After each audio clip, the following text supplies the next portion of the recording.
ആടി നാളെ തന്നെ ശരിയാക്കി തരാം. ആരോട് എത്ര നേരം സംസാരിച്ചോണ്ടിരുന്നേ? അത് ചേച്ചിയാടോ. അവർക്കൊന്നും വേറെ ഒരു പണിയൊന്നില്ലേ? ഇത് നോക്ക്, നമ്മളിപ്പോ ഒരു കുടുംബമായിട്ട് ജീവിക്കുക. ഇപ്പോഴും അമ്മ ചേച്ചി എന്നൊക്കെ പറഞ്ഞിട്ട് നിനക്ക് എങ്ങാട്ട് പോവാളച്ച വേഗം പോവാൻ നോക്കും. വേഗം വീട്ടിക്ക് വാ. ശരി.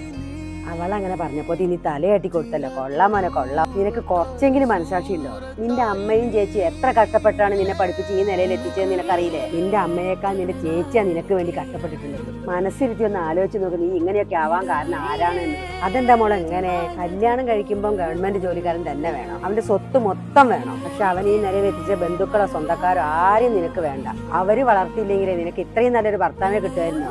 ഒന്നും ശാശ്വതമല്ല മോനെ. ഇനിയുള്ള കാലെങ്കിലും സ്വന്തം ബന്ധം ചേർത്ത് പിടിച്ച് പോകാൻ നോക്കും. ആരും പോകുമ്പോ ഈ ഭൂമിയിൽ ഒന്നും കൊണ്ടുപോകുന്നില്ല. Sorry aunty. സോറി എന്നോടല്ല, നിന്റെ മനസാക്ഷിയോട് പറഞ്ഞു.